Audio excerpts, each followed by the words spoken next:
Son 15 diapositivas, no sé si esté bien. Ujú. Ok. Tienes 15 minutos, no sé si te va a dar tiempo, pero por lo menos hasta donde llegues. Ah, no, sí. Ahí le hacemos en unos 10, 11 minutos. Bueno, Una pues, claro. lecturita. Perfecto. Yo Y ahorita- claro, por supuesto, es un borrador porque, claro, he pasado bastante ocupado y sí son bienvenidas las recomendaciones y todo lo demás porque obviamente estamos aprendiendo y vale la pena que, que haya esa corrección de errores. Claro, perfecto. Bueno, buenas noches tengan todos. Vamos hoy a iniciar con nuestra última clase. Eh, Vamos a hacer una oración. La dinámica de hoy va a ser, pues, tener la última clase, va a ser bastante breve, con algunas recomendaciones, sobre todo en la parte de la exposición. Y después de eso, pues vamos a dar un espacio. Ya Wilson ya mandó su presentación, él quiere exponer. Si hay alguien más, puede levantar la mano y podemos dar el espacio también para que pueda exponer si alguien más se anima. Si no, pues ya tenemos aquí a Wilson anotado, ¿verdad? Entonces vamos a hacer una oración y vamos a ir a la clase de hoy. Amado Señor que estás en el cielo, queremos agradecerte, amado Señor, porque nos da la oportunidad de poder estar juntos. Gracias por tu fidelidad y tu bondad, por la gracia, Señor, que tienes para con nosotros. Hoy queremos pedirte que nos puedas acompañar en este tiempo, que nos puedas ayudar, que puedas, Señor, tener, Padre, a bien el poder darnos ese entendimiento, el abrir nuestra mente y nuestro corazón para que podamos, Señor, Padre, crecer. Gracias por todo lo que hemos aprendido durante estas 11 clases. Gracias por todos los recursos, por el trabajo de mis hermanos, por todo lo que hemos logrado hacer y realizar. Queremos pedirte tu bendición, queremos pedirte, Padre, que te quedes con nosotros en este tiempo y agradecemos tu fidelidad y tu bondad. Oramos en Jesús. Amén. Ok, perfecto. Pues vamos a ver, la semana pasada vimos la presentación del sermón, ¿verdad? Vimos la primera parte, ¿verdad? De la presentación del sermón. Hoy vamos a ver la segunda parte de la presentación del sermón. Son consejos, son algunas cosas que nos pueden ayudar. Lo que vimos la semana pasada, y quiero recalcarlo, que el sermón es un evento en el cual una persona debidamente preparada presenta ante una audiencia el mensaje de Dios. Por tanto, la presentación del sermón es la culminación de todo el proceso homilético. El trabajo, estudio, realización de bosquejo solo se convierte en una prédica o sermón cuando se expone. Y eso es lo que hemos hablado. Al final, todo ese trabajo que hemos realizado, todo eso que hemos aprendido y toda esa investigación y formulación, eh, no es que nos sirva de nada, pues obviamente tiene mucho beneficio, mucho trabajo y puede servir a muchas personas al leerlo, pero no se convierte en una predicación o un sermón hasta que se expone. Por eso el título de este curso es Exposición Bíblica. Lo que realmente hace un sermón es la predicación del mismo. Entonces vamos a ver algunos consejos. La semana pasada vimos algunos previamente, ¿no? Antes de pasar a predicar durante el servicio. Y hoy vamos a ver algunos consejos durante el sermón, durante el sermón. Entonces son muy básicos, pero creo que nos pueden ayudar mucho. Creo que nos pueden ayudar muchísimo porque son de mucho beneficio, ¿verdad? Para nosotros y que si los tenemos claros en nuestra mente y los tenemos ahí en nuestra manera ahí de pensar y de entender, vamos a lograr, ¿verdad? El crecer en eso. Lo primero es cuando pasamos al frente es llevar lo estrictamente necesario para predicar. O sea, no llevar nada de más. ¿Verdad? A veces cuando, Cuando predicamos, ¿verdad? Cuando pasamos a predicar y nos dan la oportunidad de pasar al frente, tenemos que llevar lo estrictamente necesario, ¿verdad? Lo estrictamente necesario. ¿Y qué es? Pues nuestra Biblia, nuestras anotaciones, eh, obviamente nuestro bosquejo de predicación, ¿verdad? Yo les voy a enseñar normalmente, últimamente que he decidido este año, ¿verdad? Este año, cómo paso yo a predicar, ¿verdad? Les quisiera enseñar, este, ahí cómo, solo voy a destacar acá. Antes pasaba con una tablet, ya no tengo tablet ahorita. Nunca me ha gustado como pasar con una computadora, lo siento muy grande. Eh, entonces pasaba con notas, la Biblia, el teléfono, pero este año he decidido volver a imprimir mis sermones. Entonces conseguí una carpeta como esta, ¿verdad? El día de ayer me tocó predicar. Entonces paso con esta carpeta, ¿verdad? Paso con mi Biblia y esta carpeta, ¿verdad? Y aquí tengo todo mi bosquejo, ¿verdad? Aquí tengo todo mi bosquejo, ¿verdad? Cuando lo reviso, hago anotaciones, subrayo, ¿verdad? Como pueden ver ahí, y ayer tuve el privilegio de predicar y esta fue con lo que subí. Entonces subo con mi carpeta, se me ha hecho bastante cómodo, ¿verdad? A veces en la tablet que una notificación o que se me cerraba, ¿verdad? O que ya no leía o ya no encontraba. A veces cuando pasaba con el teléfono, tocaba el borde del teléfono y se me corría todo el documento hasta abajo. Y no es que yo no sea tan hábil para los dispositivos, me considero que los manejo bastante bien, pero ya al frente, con los nervios, pues se me complicaba. Entonces, este método a mí me ha servido mucho, una carpeta sencilla que me compré en $2, imprimo y aún ahí guardo los sermones. Si vuelvo a predicar, me invitan a algún lugar y utilizo alguno de estos sermones, aquí están almacenados los de este año, ¿verdad? Entonces, ha sido Entonces, paso estrictamente con esto y con mi Biblia, que me gusta que la gente vea, aunque aquí en mi bosquejo tengo las escrituras, me gusta que los hermanos normalmente vean que consulto, que tengo la Biblia al frente. Entonces, ese es un consejo, ¿verdad? Que les quería dar. Segundo, el uso de la voz, el uso y el manejo de la voz. Vimos algo en la clase número 2. Es muy importante, ¿no? Muy importante el uso de la voz. ¿Ah? Nuestra voz tiene que ser natural, ¿verdad? No tengo que tratar de hablar de un modo más grave. No tengo que imitar la voz de ninguna persona, no tengo que imitar la voz de ninguna persona, tengo que utilizar mi propia voz, pero tengo que mantener un volumen adecuado, eh, tengo que mantener una modulación que vaya de acuerdo a lo que yo estoy hablando. Es muy importante utilizar, si yo estoy hablando del pecado, un ejemplo, poder o de una parte en la cual confronto a la audiencia. Obviamente mi tono de voz debe de ser más fuerte, debe de ser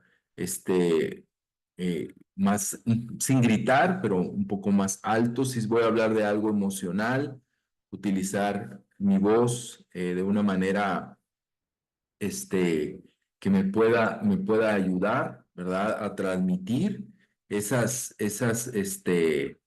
eh, ideas ahí, ¿verdad? O sea, mi voz tiene que ser mi ayuda, ¿verdad? Tiene que ayudarme, ¿no? Tiene que, ayudarme. Entonces, ¿cómo tiene que ser mi voz? O sea, uno de los problemas que a veces podemos tener al predicar y algo que nos puede afectar y va a depender, ahí a la audiencia, de la audiencia.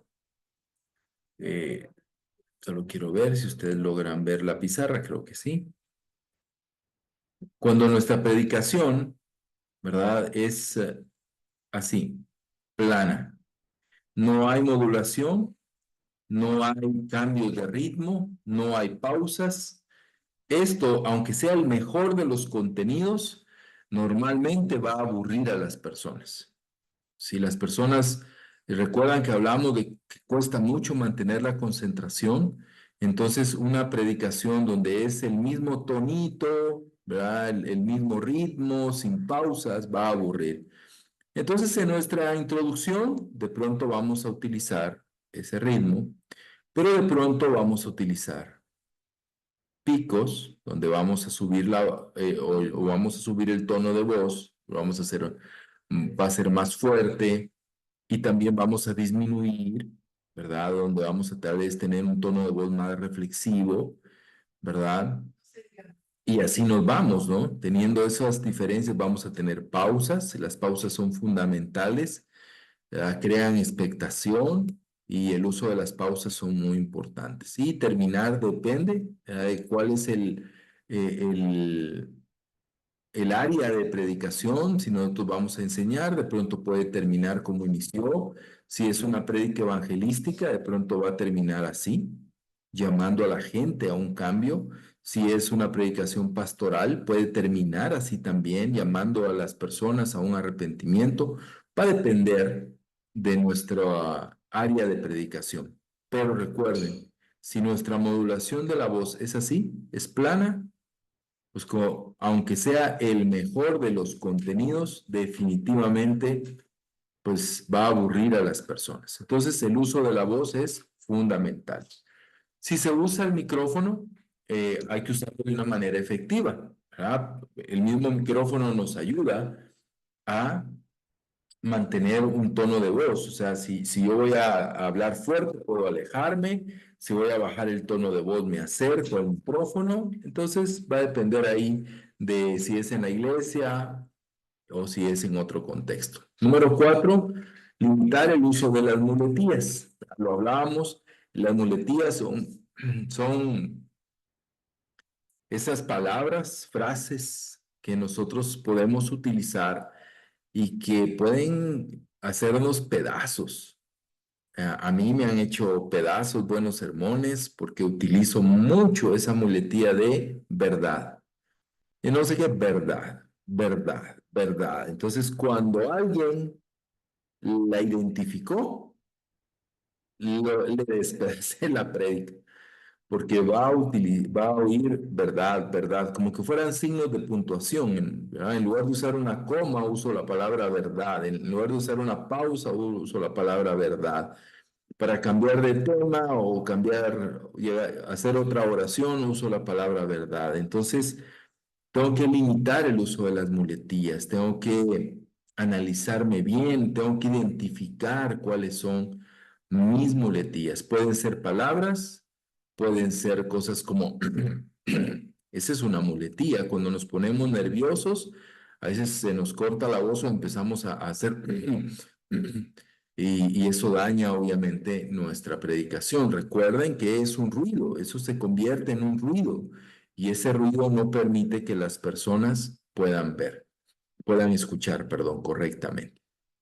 Número 5, el contacto visual. Hay personas que dicen, bueno, para predicar y no ponerte nervioso, mira hacia atrás a un punto fijo y predica hacia el horizonte, ¿verdad? Pero no es correcto. Nos ayuda mucho el contacto visual, ver a las personas, observar a las personas. Eh, y va a depender obviamente de la audiencia. Si es en un lugar muy grande, pues de pronto vamos a poder observar a los que están al frente, pero es fundamental ver, hacer contacto visual, utilizar esa herramienta para hacer conexión con las personas, que ellos vean que los estamos observando, y el contacto visual nos ayuda muchísimo, ¿verdad? Nos ayuda muchísimo para poder llevar a las personas, mirar directamente a la audiencia, tratar de mirar alternadamente en varias direcciones, ¿verdad? Sin olvidar que las personas están también sentadas atrás, tengo que ver la parte de atrás.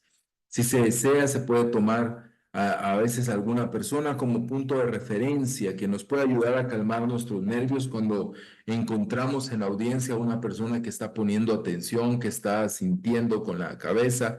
lo que estamos diciendo, pero es importante ver, observar y movernos. Es muy, muy importante. Eh, y ver de un lado, ver al otro, pero tener ese contacto visual con la gente. ¿Ok? Eso es fundamental.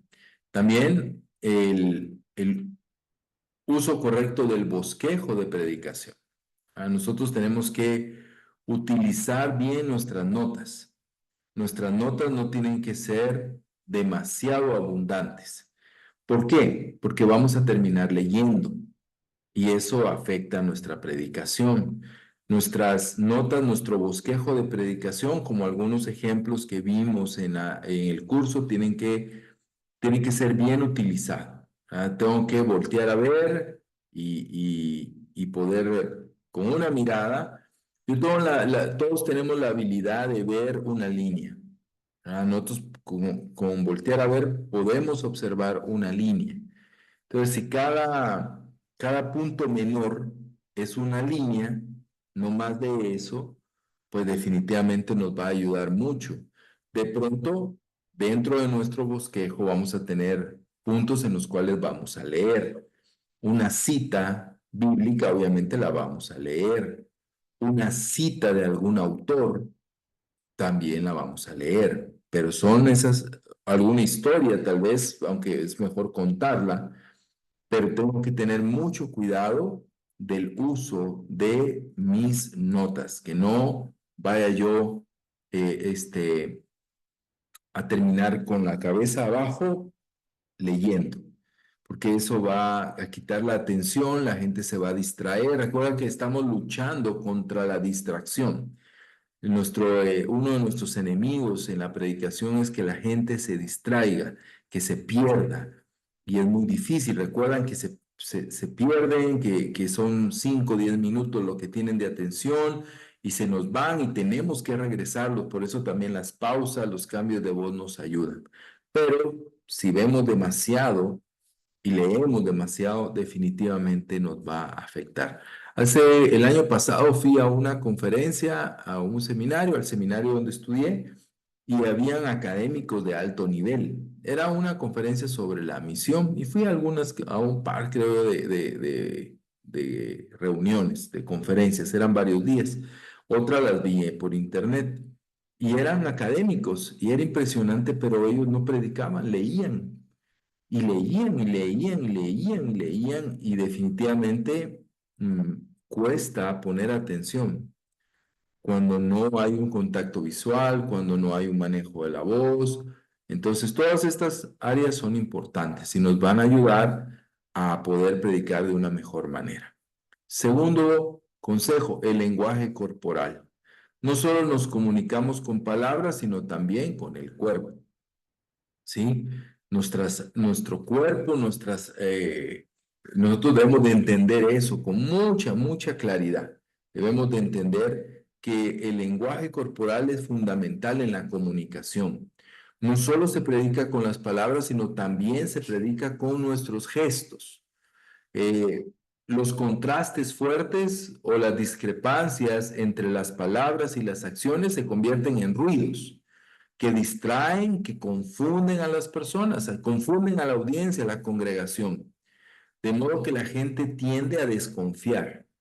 Cuando de pronto yo digo algo triste, pero mi cara no revela tristeza. Cuando digo algo que es verdadero, pero lo digo titubeando, ¿verdad? O mi rostro no muestra esa seguridad.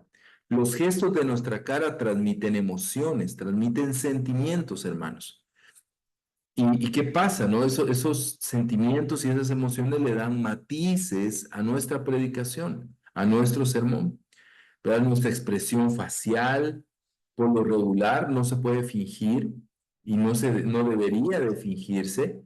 No somos actores al frente. Entonces, lo que hablamos la semana pasada es que uno de los elementos es estar convencido de lo que vamos a hablar. Y si estamos convencidos, eso nos va a apoyar en nuestro lenguaje corporal. Tener esa concordancia entre las palabras y entre los gestos. Eso es muy importante.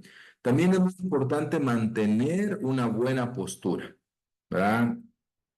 Eh, Venir y pararnos rectos, ¿verdad? Erguidos, no así, ¿verdad? No, no de esa manera. Tenemos que colocarnos así, al centro, que las personas nos puedan ver. Algunos no somos altos, ¿verdad? No somos chaparritos, entonces necesitamos que nuestro cuerpo pueda ayudarnos lo más que se pueda y nuestras manos nos deben de ayudar.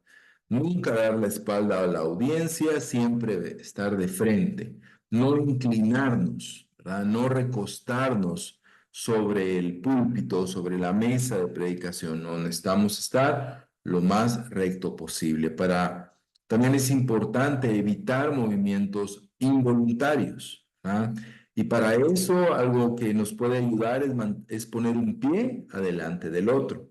A veces cuando ponemos un pie al lado del otro, obviamente por los nervios, a veces terminamos balanceándonos.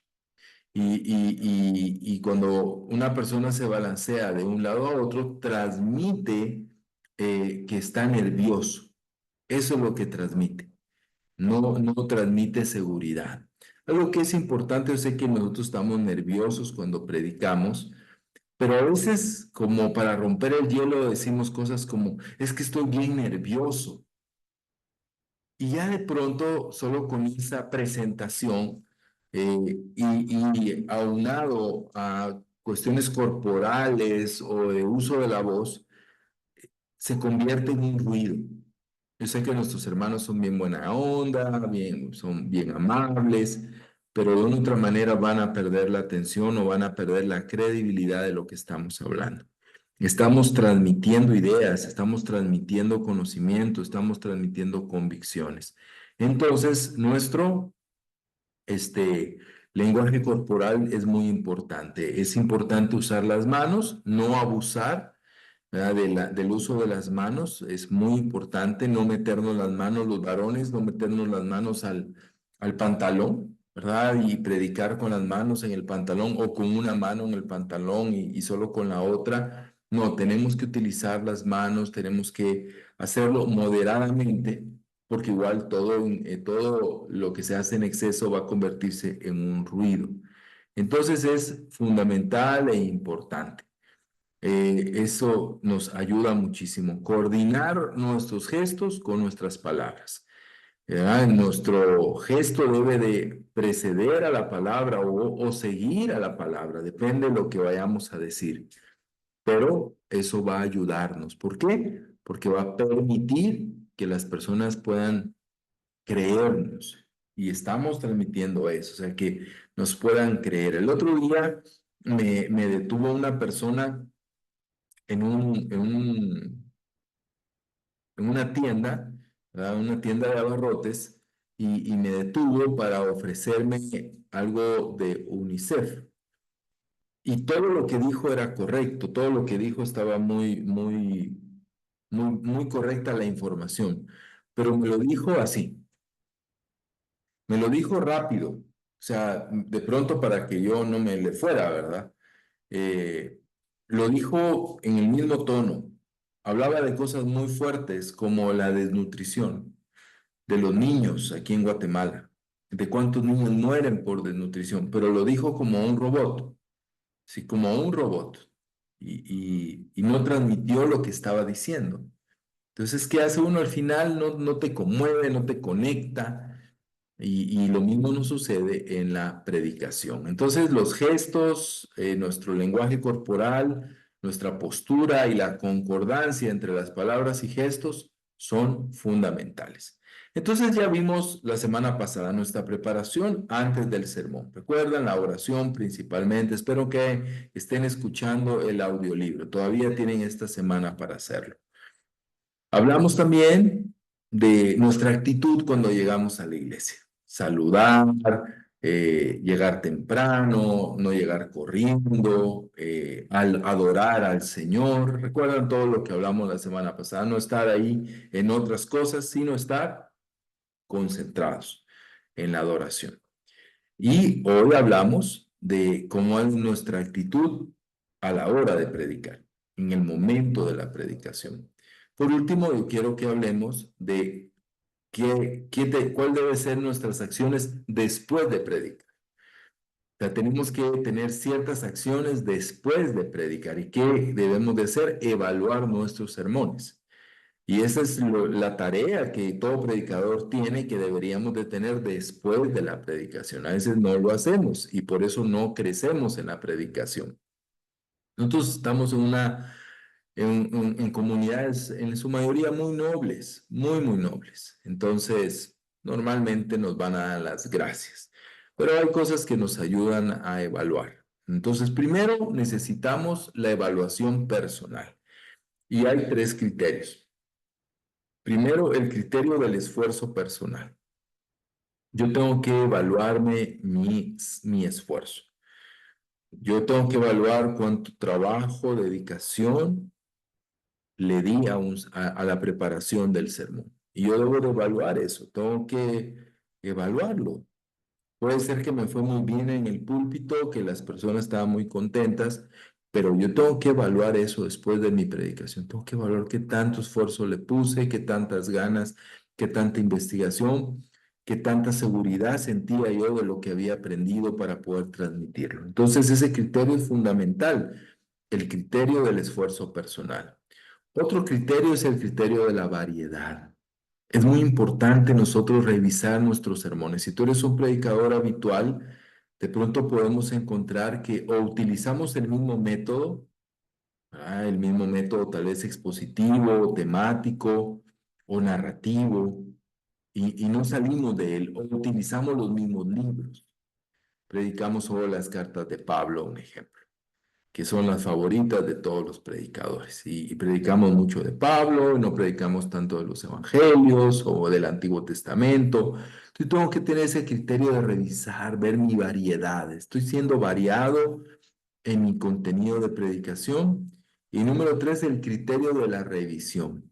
Hoy la mayoría de nosotros, si predicamos en la iglesia, la mayoría, no en todos los casos, pero la mayoría se graban las clases. La mayoría se graban las clases y creo que es bueno, no es agradable, te lo digo por experiencia, no es agradable escucharte y verte. Tendrías que ser muy narcisista para que te encante, ¿verdad? Ahí verte, pero es muy importante. Entonces nosotros tenemos que revisar. Yo siempre le digo a mis hermanos que están creciendo en la predicación, ve tu clase. Yo te voy a hacer comentarios o algunas sugerencias, pero lo más importante es mírate, mírate. Y obviamente no nos gusta, evadimos esa parte, pero es muy bueno vernos, escucharnos, vamos a aprender mucho de nosotros, vamos a aprender al ver, no, cuántas veces dije de verdad, por Dios santo, o estaba distraído, o casi no se me escuchaba. O esa parte que dije, yo no lo tenía en mi bosquejo. Yo me evalúo esa parte. Cuando yo dije algo que yo no tenía preparado, y en ese momento se me ocurrió, y digo, ay, fue el espíritu, qué espíritu ni qué nada. No, o sea, si yo trato de aferrarme a mi bosquejo, y cuando predico y no está en el bosquejo, tengo que evaluarme por qué lo hice, qué me orilló a hacerlo. Entonces tengo que tener ese criterio de la revisión. Si yo quiero crecer en la predicación, debo de escuchar y de ver mis sermones. Número dos, el criterio la evaluación de otros predicadores. Si queremos crecer todos en la predicación, es muy bueno nosotros pedir que otros predicadores de nuestra congregación nos evalúen. Obviamente, si uno le pregunta después de la prédica, vos, ¿cómo viste la prédica? Nos va a dar sus sugerencias. Pero si previamente nosotros le decimos, mira, yo quiero crecer, quiero mejorar en mi predicación, te pido que me evalúes, que pongas mucha atención y que anotes todas las cosas que puedo mejorar. Entonces el predicador o el hermano predicador pues va ya a escuchar con otros oídos y va a ver nuestra prédica con otros ojos, ya más como un evaluador, no solo como un hermano, sino como alguien que va a evaluarnos. Entonces, si queremos crecer es importante Si tenemos una oportunidad de predicación, no somos predicadores habituales, pero nos dan la oportunidad de predicar, hablar a las personas que nos dieron esa oportunidad. Mira, ahí pones mucha atención de mi prédica y por favor me evalúas. Evalúame qué pensás, qué viste. Y eso si lo hacemos cotidianamente nos va a ayudar mucho. Y tercero, la evaluación de la iglesia. Es bueno preguntar a hermanos que no son predicadores qué pensaron de la clase. Y tú y yo conocemos hermanos que son un poquito más duros, ¿verdad? O más con expectativas más altas. Entonces, de pronto son los hermanos que debemos de preguntar, ¿qué pensaste? ¿Qué viste en mi prédica? ¿Qué me podés ayudar para yo poder mejorar? Si hacemos esas tres evaluaciones, yo te garantizo que todos vamos a mejorar como predicadores y expositores de la palabra de Dios. Vamos a hacerlo. Si nos evaluamos personalmente, si otros predicadores nos evalúan y si la iglesia nos evalúa, nosotros vamos a poder crecer en nuestra predicación. Hermanos, esto les quería compartir hoy y no, pues quiero darles las gracias. Yo sé que hoy no están todos, espero que puedan el resto ver la clase después, pero quiero darles gracias por estas 11 semanas, por este tiempo de aprendizaje que hemos tenido. Ha sido pues muy especial el poder compartir con ustedes. Yo he aprendido mucho también a través de realizar este curso. Es diferente a los otros cursos de predicación que he dado y creo que este he aprendido mucho, ha sido bastante fresco también para mí este tiempo y pues quiero agradecer a cada uno de ustedes también por su esfuerzo, por su deseo, por su apoyo y pues que Dios les pueda seguir bendiciendo y haciéndoles crecer en este noble encargo que Dios nos da de predicar su palabra. Amén. Y pues simplemente quiero dejarlos con información del nuevo curso. Vamos a hablar sobre la teología de la adoración. Van a ser 6 clases y vamos a empezar el 26 de agosto. En 3 semanas más o menos. Vamos a empezar igual a las 8 de la noche. El costo, ¿verdad? Es de $15. Y bueno, para que si tú también quieres crecer en esta parte y aprender cómo poder ser un mejor adorador, que no tiene que ver nada más con cantar o la música, sino cómo ser una persona que honra y adora a Dios y tiene una teología bíblica de la adoración, creo que este curso nos puede apoyar y nos puede ayudar. Así que ya está abierto, vamos allá a tenerla en estos días ya el link para inscripciones para que podamos estar juntos en este nuevo curso de Teología de la Adoración. Entonces, hermanos, esto es lo que hoy pues les tenía ahí preparado para finalizar sobre esta parte de la exposición. Entonces, bueno, los voy a dejar por el momento con Wilson. Wilson nos va a compartir su trabajo, ¿verdad? Su proyecto final a través de una predicación. ¿Está listo, Wilson?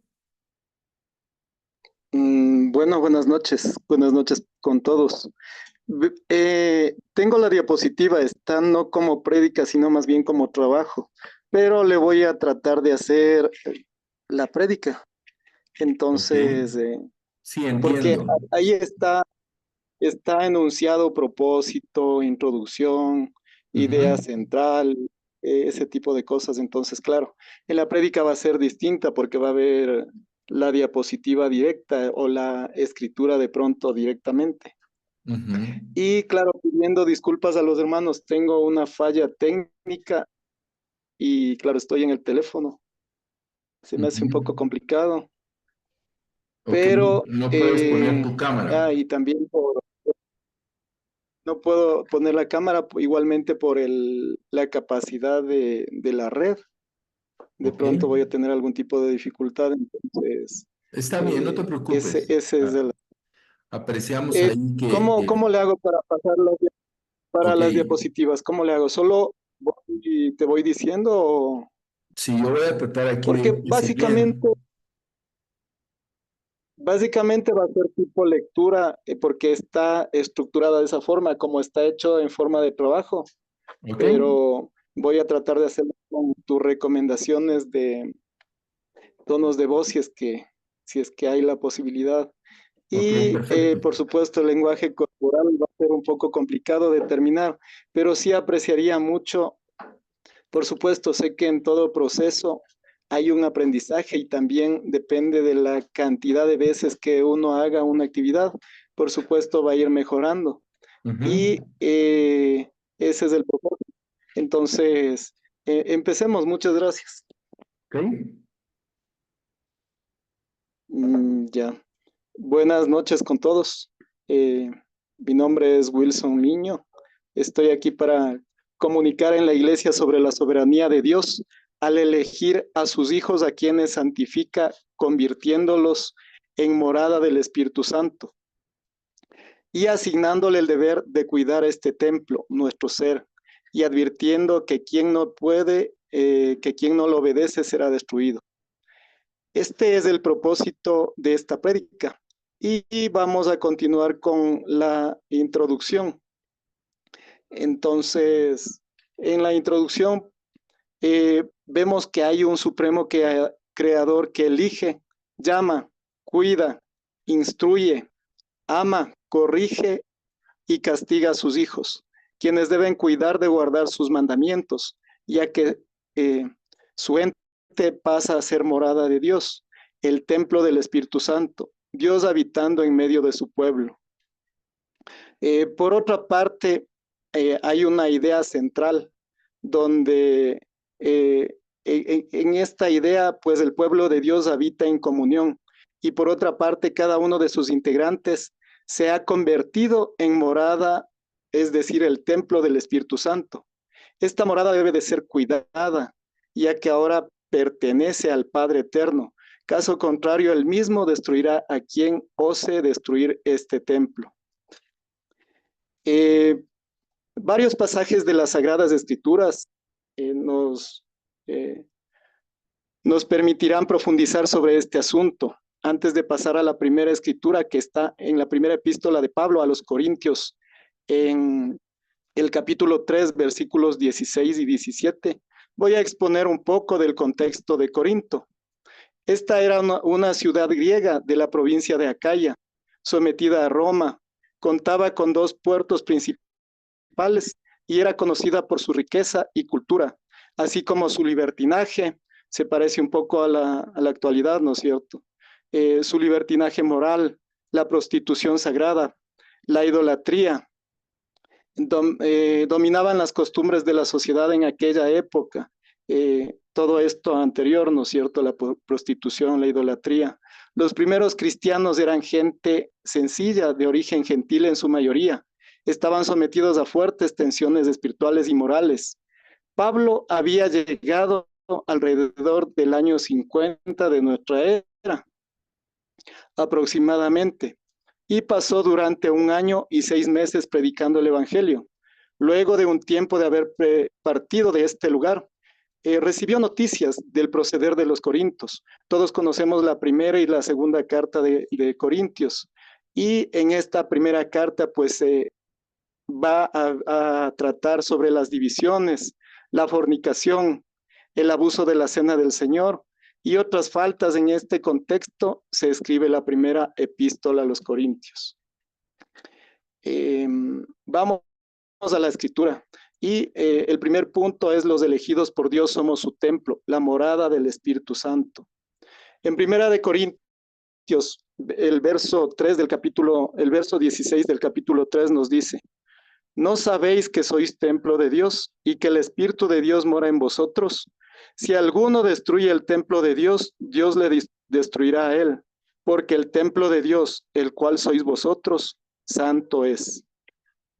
Aquí vemos en el verso 16 que los elegidos por Dios pasamos a ser morada de su Espíritu, que la destrucción de este templo, de la morada de Dios, causará que Dios nos destruya, porque fuimos elegidos para ser santos.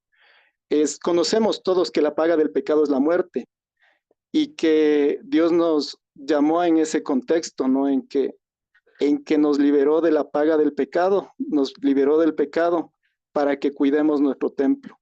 En este contexto es importante conocer cómo debemos proceder los hijos de Dios para vivir acorde a la voluntad, a su voluntad, y que es la de ser santos.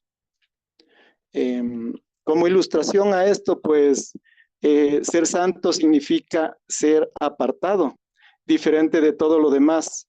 Cuando el Supremo Creador libertó a Israel de la esclavitud de Egipto, Él lo tomó, lo guió, le dio sus leyes, mandatos y estatutos, ordenó la construcción del tabernáculo de reunión, donde su presencia se manifestaba, y los instruía directamente para que sean ese pueblo santo.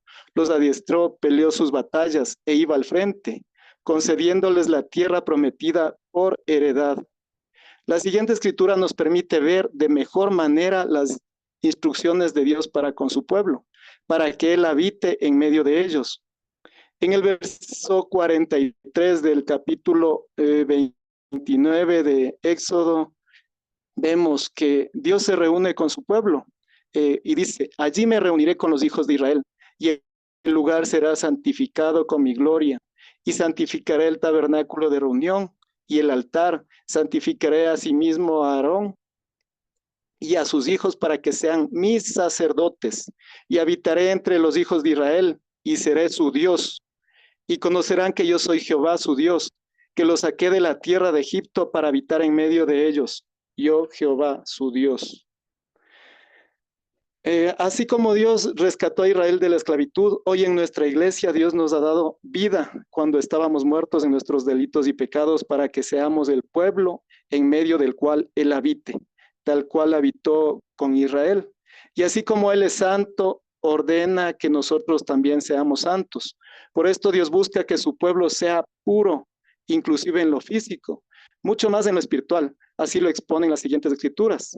Si vamos al capítulo 19 de Deuteronomio, vemos que Dios, al comunicar a Moisés lo que va a hacer con su pueblo, le dice: ahora pues, si diereis oído a mi voz y guardareis mi pacto, vosotros seréis mi especial tesoro sobre todos los pueblos, porque mía es toda la tierra, y vosotros me seréis un reino de sacerdotes, gente santa. Estas son las palabras que dirás a los hijos de Israel.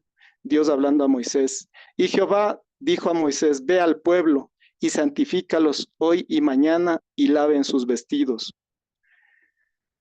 Aquí vemos que Dios establece un pacto con el pueblo para que sea diferente de todos los demás pueblos, un pueblo de sacerdotes que obedece su mandato, y sabemos que un sacerdote instruye a los demás en el camino de Dios. Esa es nuestra labor.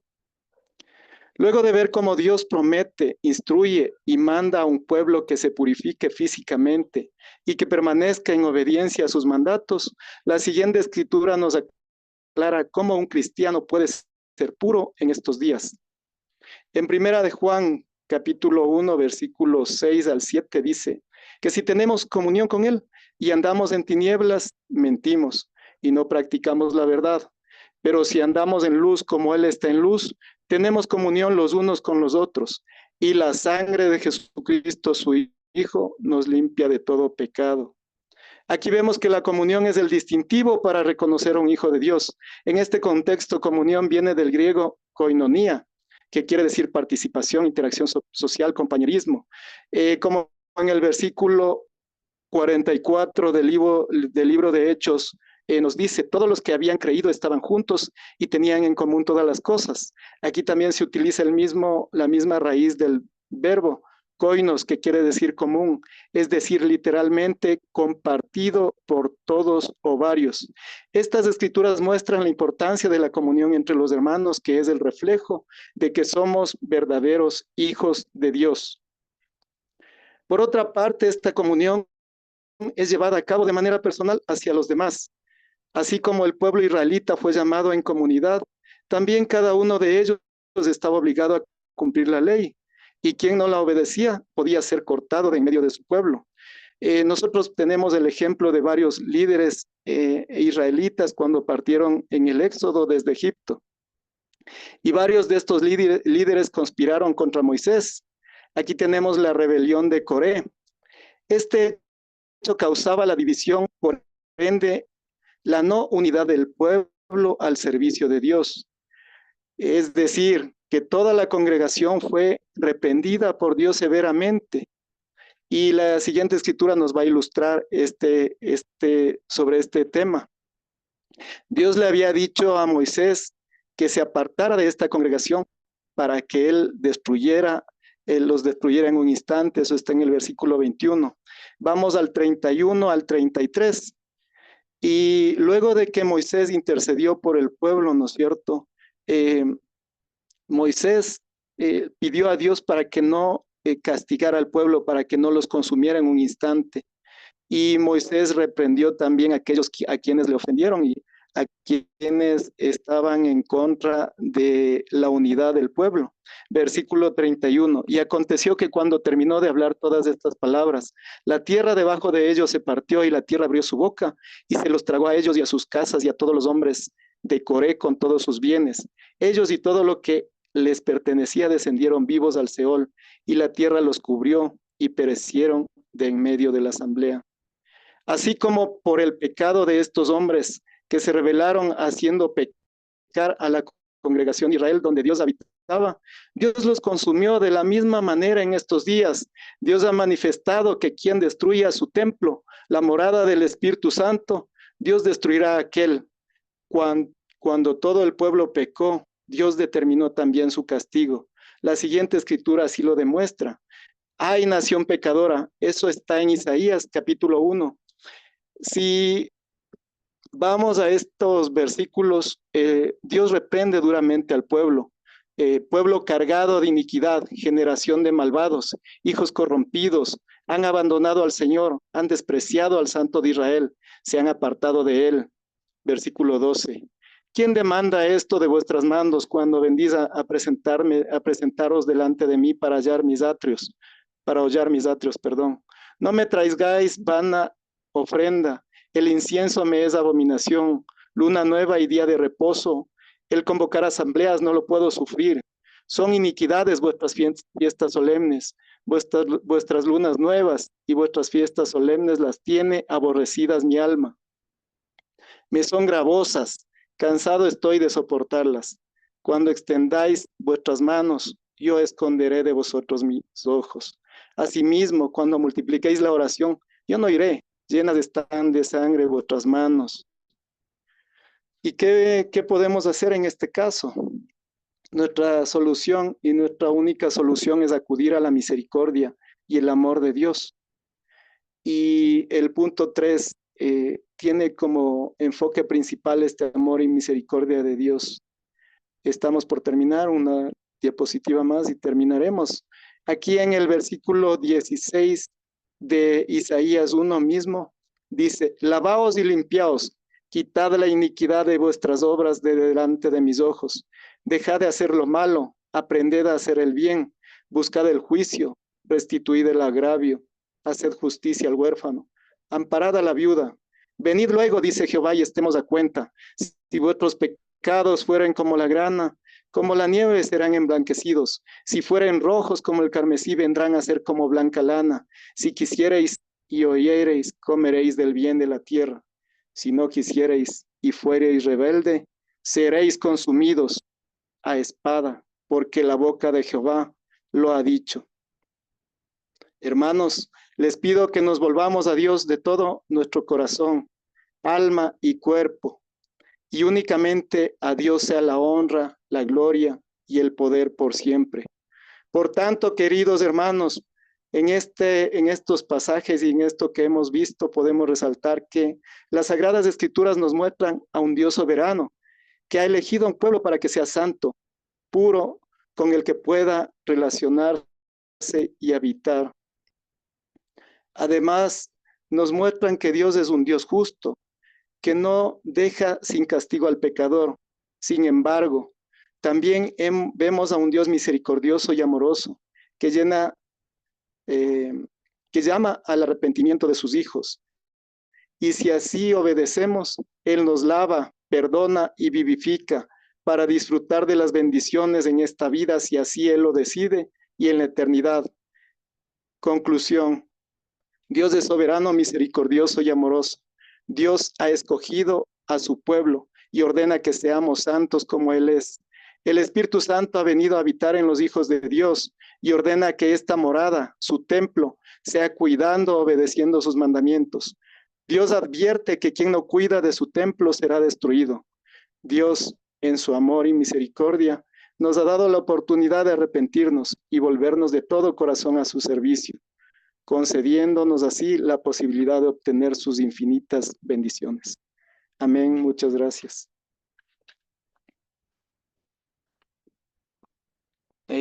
Gracias, Pablo.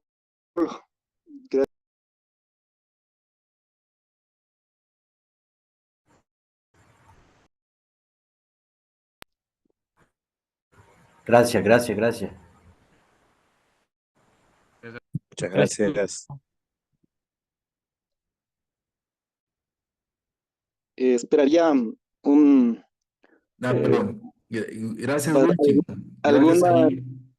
recomendación.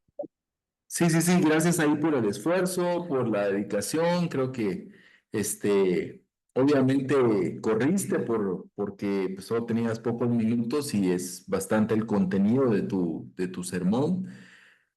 Yo obviamente creo que la parte que ya anticipaste, ¿verdad? La parte que no podemos evaluar de lo que vimos hoy, ¿verdad? Lo verbal, lo no verbal, perdón, pues obviamente no lo podemos corregir.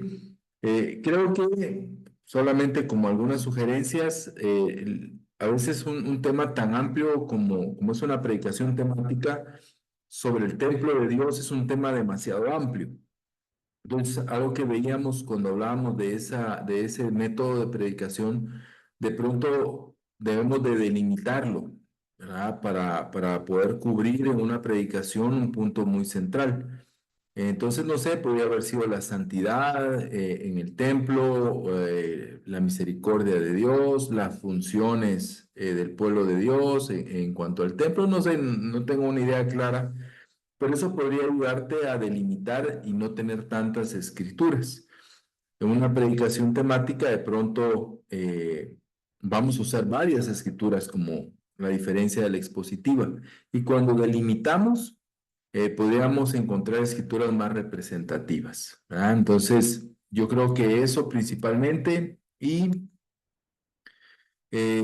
digamos que en tu propósito decías comunicar a la iglesia sobre la soberanía de Dios al elegir a sus hijos, a quienes santifica, convirtiéndolos en morada del Espíritu Santo y asignándoles el deber de cuidar este templo, nuestro ser,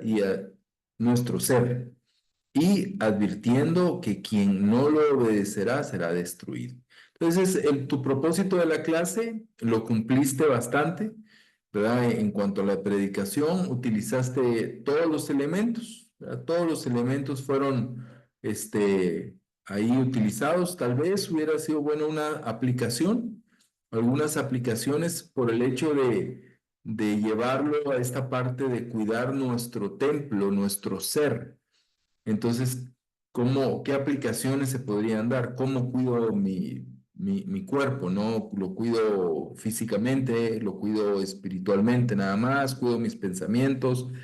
Como tal vez por el tema, podría haber sido bueno algunas aplicaciones, pero en general muy bueno el trabajo, bastante contenido y creo que en media hora, 40 minutos, seguramente tu exposición sería muy buena y ayudaría mucho a muchas personas. Así que, pero muchas gracias por el esfuerzo, mi querido Wilson. Gracias. Ahí estamos. ¿Alguien más preparado algo? Si no, ahí cerramos la reunión de hoy.